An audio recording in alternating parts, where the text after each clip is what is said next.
Bonsoir et bienvenue à tous dans M. Ce soir, un élève sur 3 victime de harcèlement. Avant cela, Racisme Game Over, une campagne pour combattre le racisme sur les lieux de travail à Bruxelles, menée par les 3 syndicats, un syndicat socialiste, chrétien et libéral. Alors sur ce plateau, Paola Peebles, vous SLB chez AXA Assistance. On va commencer avec vous, Paola, puisque vous avez travaillé à cette étude qui est vraiment le point de départ, j'allais dire, de cette campagne contre le racisme au travail. Et vous avez décidé d'aller à la rencontre des délégués. Que ressort-il de cette enquête? Alors je voyais 307 délégués au total, que ce soit des employés, des cadres, des ouvriers, des fonctionnaires ont participé. Et quelles sont les premières conclusions? Qu'est-ce qui ressort de votre étude? Alors, Suzy, vous êtes déléguée du syndicat libéral, CGSLB chez AXA Assistance. Oui. Alors, est-ce que ces faits de racisme dont on parle là, qui ressortent finalement dans cette enquête, vous les percevez dans votre entreprise en tant que délégué aujourd'hui sur le terrain? Vous estimez que si jamais vous en faites l'objet, vous pouvez passer outre, quoi. C'est moi, PSC, voilà. Oui. Alors, je suis vaccinée par ça et j'arrive à transcender ce phénomène. Mais c'est une bonne chose que...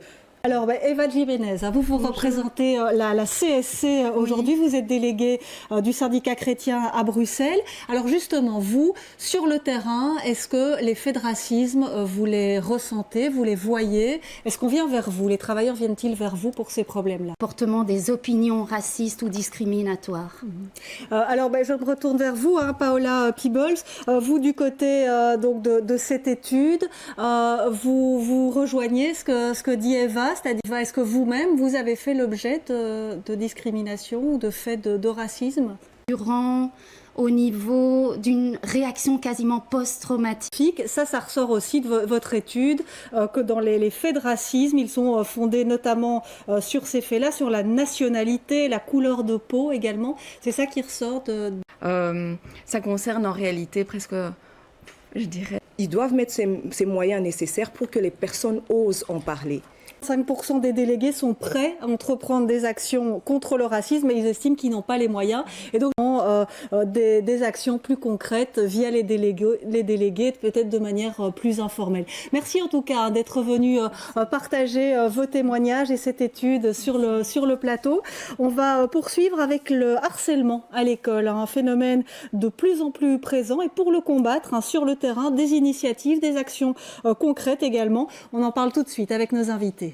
Bernard Devos, délégué aux droits de l'enfant, Charlotte Dandois, vice-présidente du comité des élèves francophones. Vous faites tous les deux partie du réseau Prévention Harcèlement. Et Anne-Marie Gaznery, vous êtes bibliothécaire à l'école Notre-Dame-des-Champs à Uccle. Et vous avez été formée avec d'autres collègues pour répondre, si nécessaire, au cas de harcèlement. Alors pourquoi parler de harcèlement aujourd'hui? Parce qu'une brochure est distribuée en ce moment dans les écoles. Alors, pour commencer, Bernard Devos, est-ce que vous venir ou relier certains amis? Et donc, on se rend compte que le harcèlement se passe souvent en fait dans la cour de récréation, dans les clubs, pas comme ça. Alors, je vais tourner maintenant vers Anne-Marie. Alors, vous êtes donc bibliothécaire. C'est vrai que Notre-Dame-des-Champs a mis au point vraiment toute une cellule. C'est la cellule pour le respect à Notre-Dame-des-Champs qui lutte notamment contre le harcèlement.